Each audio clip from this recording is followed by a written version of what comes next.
everyone, I'm Cheryl Monique, and thank you for joining me on the Nappy Frappe. So it has been a while since I made a video. I've been trying to gather up the words to start this next series of discussions with you. And usually I have like a bunch of notes, like bullet points of things that I want to talk about in the video. I'm freestyling this, so bear with me because I'm here to talk to you all about my divorce. And so not everybody knows it. I really kind of kept it close to the vest for the last year. My marriage started to kind of go south for me last year, July of 2019.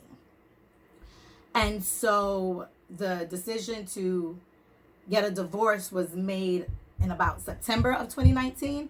And so it just took me a lot of time to process it. I wasn't ready to share what I was going through with the world before I understood what it was I was feeling, what it was my now ex and I were going to do. And at the time I was in a lot of pain. And I was trying to accept the reality that I needed to find a new normal. Accept the reality that though I had waited until I was married and in my late 30s to have a child, I was still going to be a single mother.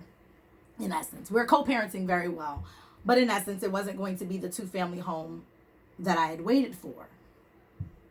I had to process that my family wasn't going to look like my family anymore. And that was really, really difficult for me. And so what I didn't need was everyone's opinion on it. And while support was great, and I got support from those that I did reach out to, I knew that, marriage is forever. And I knew with a lot of my family members, it was going to be like, oh, work through it no matter what. And let me be clear. I got married to be married forever. And I do believe in for better or for worse. But worse does not mean anything. Worse doesn't mean I'm going to tolerate any form of abuse. And not to say that Joshua was abusive, because he wasn't. Never physically, emotionally. I wouldn't say anyway, he wasn't abusive. But at the end, the way things dissolved, the level of disrespect that I felt was unforgivable for me. And we needed to just move forward so that way I could forgive him as the friend that he was for me. The reason I married him is because I loved him. And though he was unhappy in the marriage and made choices that reflected that unhappiness that led to the dissolve of our marriage, the dissolution of our marriage, I didn't hate him for those choices. I hated the way things were handled, perhaps, but I do understand that it was difficult. And I didn't want to share my truth with the world before I found a way to express it in a way that didn't demonize him, because he's not a bad person because he no longer wanted to be married. He's not a bad person for even making really bad choices in how he handled no longer wanting to be married. And I didn't want people to hate him. He is still my son's father. And I needed for everyone that was going to be around my son to respect and understand my child's father the way I want my son to respect and understand him. And so it took me time to process it. So here I am, fully processed a year later, happily divorced. Let me tell y'all, I was in that clerk's office like, let's get these papers signed. He was like, all right, you are a little too happy. It's like, because I've had time to process the fact that if you're married to someone who isn't happy, then you're not happy. And no, we weren't fighting. I had no idea. At the end, I tell you, there was no suspicion. I had no idea because we were talking every day. Our communication seemed to be good. We didn't really get into fights, never any yelling matches. In 7 years, we didn't yell or curse at each other or anything like that. I was still getting I love you texts and how are you doing and just regular day-to-day things. Now, I did understand that my husband wasn't happy. But I also thought personally that his unhappiness had more to do with him and his self-fulfillment and being unfulfilled. And I realized, I knew going into marriage, I would always say the quote, marriage isn't supposed to make you happy, it's supposed to make you married. Like, I can't give someone else happiness in their life. I can provide peace in my home. And so for me, that was a major priority. I'm giving y'all a lot of thought, aren't I? That was a major priority for me, to make sure my home was peaceful and that we were not, dealing with a lot of tension and anger. But anxiety is anxiety. And when people are not happy, it becomes pervasive in everything. And of course, it rolled over into different aspects of our relationship. And then it just kind of snowballed. And eventually, he went looking for happiness. And I was not where he sought to find it. And yes, originally, I'm here to work on my marriage. Like, let's go to counseling. Let's figure this out. Like, I don't think anything that we're going through is not fixable. But it became not fixable in the way that I saw he didn't want it. And that was devastating. And I say all this not to like expose him or anything, but the point of my having this channel and sharing my experiences is so that people with shared experiences can understand that you're not alone, and maybe how I got through it can help you get through it. So let's just say I was devastated a year ago. I mean, my world was over. I would cry, and I'm not much of a crier. Even in our relationship, I'm not much of a crier. I wish I was. Sometimes I have these feelings that I'd love to get out, but I'm more logical in my emotions. I kind of just, everything's up here. It might be the Gemini in me, so I hear. But I'm more up here, and so I wasn't getting a lot of these emotions out. But I cried. I was broken. I felt like I had failed. I failed my life. I failed my child. Like, I look back on my childhood and the ways that I had tried to escape it by being married before I had a child. And what I thought I was setting up for my future and for my child's future. And so feeling like a failure as a wife, feeling like a failure as a mom, feeling like a failure as a woman, just all of these things really had me feeling so broken. And I was embarrassed, hurt, angry. Oh, I wanted to set the world on fire. When I say I wanted to burn everything down, see me on Snapped like she done lost it. Look, it took me everything in this world not to tell certain sisters, because I knew they were going to be like, where we going? We riding? And I was going to be like, yep, turn up. But I knew in hindsight that I didn't want to end up in jail or hurt the father of my child. And I knew that there were people that had loving, respectful relationships with their exes. And I knew that's what I wanted. So it's like I had to visualize who I wanted to be and what I wanted to have, and set that in front of me and work as though that's where I was, even when I wasn't. I mean, you may not know Joshua and I's living situation, but we're having trouble finding a place when I was pregnant. So we were renting from a friend and in a single studio space. So I am experiencing the breakdown of my life in a single studio space with the person that in essence has hurt me. And I was just devastated. But I am still trying to create that peaceful home. So I am here like smiling and trying to still cook and bond and talk. And even talk him through his feelings about everything, to the point where my friends couldn't understand how I was having these conversations, but I wanted to understand. For him, for me, for us, for Cannon, I wanted to have answers. I wanted to get what he wanted, what he was experiencing. It didn't have to be me. You know, I don't want to be with anyone that doesn't want to be with me. And I knew that going in. You know, I always wanted any relationship with me, I wanted to be a home, not a prison. There is a door that you have chosen to come in and build this home with me, or you leave. And then leave me alone so I can either build this home by myself or invite someone new in to build with me. But you are not trapped here. And I never want to feel like anyone feels like they're trapped with me.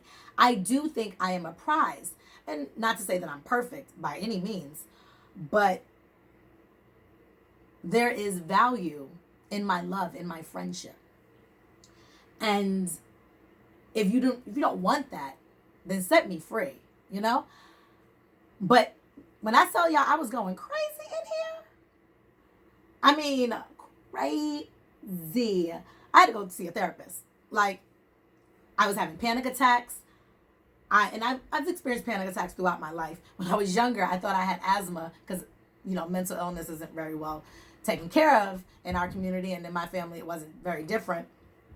And so they didn't know. So they assumed those attacks I was having was asthma. And so I used to walk around with an inhaler in my purse. Everybody that knew me as a kid knew I had an inhaler. And I had a purse since I was like 9. I'm that kid. I'd be like running relay races with my purse attached to me. But I had an inhaler in it, and I never had asthma. Bronchitis, yeah, but no. Panic attacks, anxiety. Didn't realize until college that I had anxiety issues. Later in college too, not even when I first got there. So there you go. So I had to go see a psychiatrist, which I think everyone should do at any time. But especially when you feel like you're starting to break. Because I didn't have the luxury of breaking. I was a mother to a young baby. Cannon wasn't even a year yet. And falling apart just wasn't something I was able to do. And growing up, I watched my mother be broken by a relationship that wasn't what she hoped. And by this family not being what she thought she could have for her kids. And I wasn't going to be that. I couldn't be that. And so I started going to a therapist, you know, got some antidepressants, and kept working on being kind until we were able to live separately. So as we're making moves, because at this point, I am a single mother who had become I was still married, but I had become a stay-at-home mother. And so this is my first time since I was 14 not working. And I was completely reliant on him. And the reality that I just didn't have the means to provide for myself and my child was also devastating and compounded on the guilt and the shame. And while I had seen my sisters do it well, emotionally it was just beating me up. So while I was trying to figure out, okay, how do I get back in the workforce with my baby, one of my friends who owns a small business allowed me to work for her and even bring Cannon in with me a few days a week. And he was with his dad whenever I wasn't able to be there. And, you know, we were starting to work it out. And because we were able to have conversations and be open and communicate well, we were able to get through the hardest parts. And as we were starting to figure out, you know, how we were going to do things separately, the pandemic hit. So now we have the pandemic. He's supposed to be moving out, but I'm afraid of him bringing in a disease from like being out and coming back in to visit our child. So he stayed a few more months during the pandemic and we figured it out. And eventually he moved out. and we proceeded to finish the paperwork and everything, get everything filed. And the process has not been a very difficult one between us because he has been very open to, I wouldn't say my demands, but my needs, concerning, settlements and divorce. It's one of the benefits of being married. You can leave, but it's cheaper to keep her. No, I mean, I was never trying to be punitive. And I made that clear. Like, I wasn't trying to punish him, but I was trying to make sure that my son and I were going to be okay in the transition of my going from a married woman to a single woman. So, the pain. I was in so much pain. I was in so much pain. And I just didn't understand how he could hurt me, because I'll tell you, other women and things like that was never an issue in my relationship. In the dating, throughout the marriage, it was just never an issue. And so I felt completely blindsided. And one of the worst parts was not recognizing the person that I had promised my life to. And I think in the transition, for a lot of it, he didn't recognize himself. And he was just trying to be happy. And I get that now. And it's not to say that he handled things right or I, okay with any of it. But I understand not being happy. And I understand a lot of the times when you're in a relationship and you're not happy, you tend to look outward. Or a lot of times whenever you're not happy, you look outward. Like, is it my job? Is it my family? Is it my living situation? Is it my relationship? If things aren't settling right with you, you want to see what it is that's making you unhappy. And when you're in a relationship, in particular in marriage, it can be really easy to go, well, this isn't fulfilling what I thought it would, so this must be the reason I'm unhappy. And in his path to figuring out what it was, I think he started to peel me apart. And in my attempt to be the wife that I felt like I was supposed to be, I allowed that to happen. There were points where, I put on 15 pounds and wasn't really working out as much every day or anything like that. And that became a point of contention in my relationship. And then it became a point of obsession. And a point of resentment from me, because then I didn't even want to work out, because it made me feel like I wasn't doing it because I was seeking this personal growth or development or, happiness and fitness. I was doing it to fulfill a brokenness that he saw in me that I didn't necessarily see. But I did become obsessed. I was on the scales constantly. And, I love sweets and ice cream and all that. And I felt super guilty buying it. The truth is, after he asked me for a divorce, and yeah, he asked me. After he asked me for the divorce, it was the first time I had bought ice cream guilt-free in years. And now we both have this freedom that I didn't realize I didn't have. And not just so much with the working out and things like that, but I am no longer tied to his unhappiness, and nor is he tied to mine. And if there are things with me that I am not happy with, then it is on me to work on those things, to figure those things out. And likewise with him. And it is just our job to take care of ourselves, both physically, emotionally, and mentally, to where we can be there for Cannon. And we are. When I say co-parenting is going so well, I am single. I finally started dating. I got back on the dating apps in late August. And so I started dating, and I'm enjoying my single life, being my best self, and not looking for a relationship right now. I don't think I'll ever get married again, but nothing against marriage. Personally, I don't know if I need that. I have a child. I know I don't want any more. I'm 40. I don't want any more children. And so since I don't want any more children, unless I meet someone and we're building some sort of empire together that makes sense legally to bind ourselves with marriage, I can just date.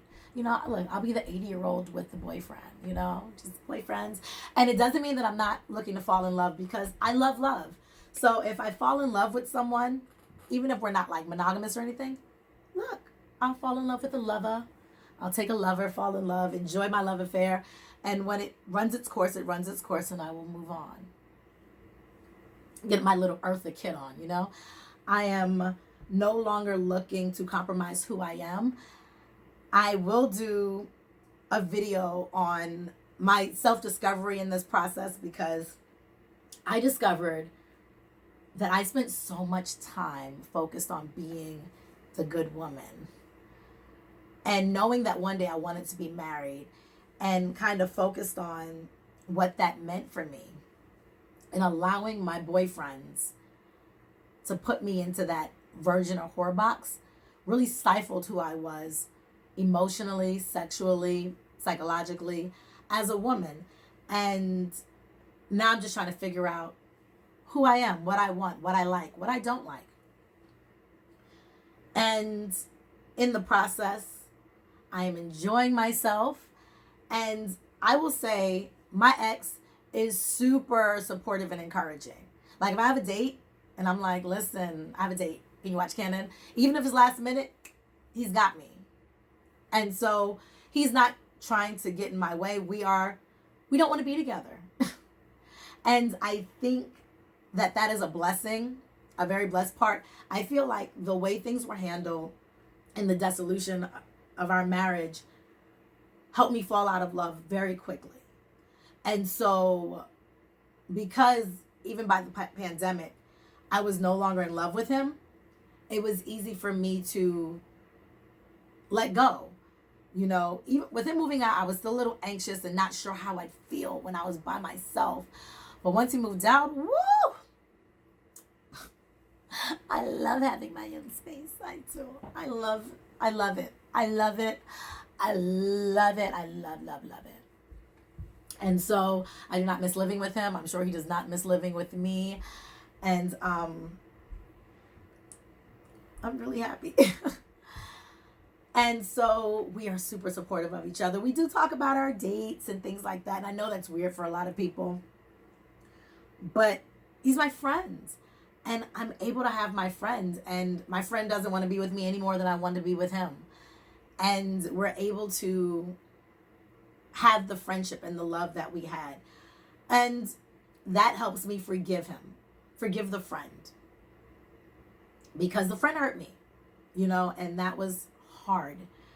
But being able to forgive the friend and understand that I don't have to forgive the husband, because I'm never going to be with him again. Like there's no working this out, getting back together. Listen, when I kill a marriage, I burn bridges and wash away the ashes, okay? Like, and this is just me in relationships. Like, I'm not one for the back and forth. And I tend to be friends with exes just because I'm freaking awesome. Who hates me, right?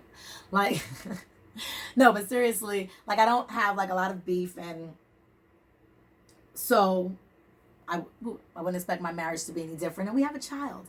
And so I want Canon to see us just getting along well and just enjoying each other and loving each other in a healthy way. But also I want Canon to see us happy. Him happy with whatever he's doing, me happy with whatever I'm doing. And I'm happy that I didn't go out looking for anybody and drag a bitch. Because if you're ever watching my video, you came this close. This close. I was going to dox you on my channel. And for everybody that says, why blame the woman? Because she knew. And I believe, I'm a firm believer in close your legs to married men. Always. All right? You either close your legs to married men, or catch these married hands. All right? Some of you may notice, and I don't know, it's kind of flips, that I have switched my ring to the other finger. And some people go, oh, why are you still wearing it? This is a diamond, bitch. Cheryl don't throw away diamonds. But, and it's gorgeous. Listen, he knew I knew my 4 C's, and he did well. This is mine. This was given to me for being a great girlfriend. Okay? I was an amazing girlfriend, and he bought me this. And whether or not we stay married, I'm not wearing my wedding band anymore. That's over. But this is a gift for being awesome. And I'm still awesome. And so I switched it right to the other hand. And I rock my diamond. I love my baby. And so, and yeah, Cheryl don't turn down diamonds, nor does she throw them off. I love this ring. It's my favorite. It's gorgeous.